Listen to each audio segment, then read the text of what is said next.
مصادر أمنية ينفي تعرض أحد قيادات الإخوان الإرهابية لتنهيكات داخل مركز إصلاح وتأهيل.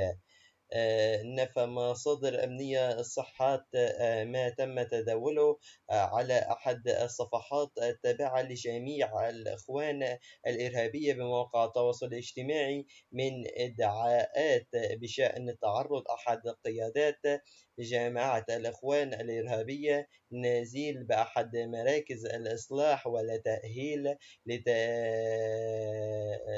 لتتهكت جبار على إنهاء إضراب عن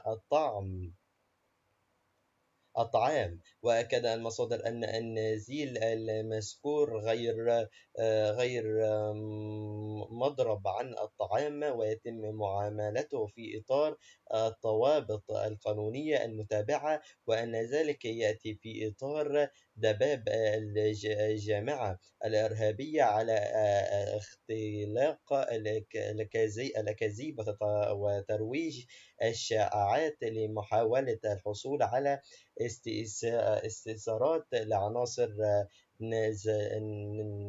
نزلاء مركز الإصلاح التأهيلي خارج الإطار القانوني. متابعينا الأعزاء، حتى تصلكم أخبارنا العاجلة لا تنسوا الاشتراك بالقناة وتفعيل زر الجرس، والسلام عليكم ورحمة الله وبركاته.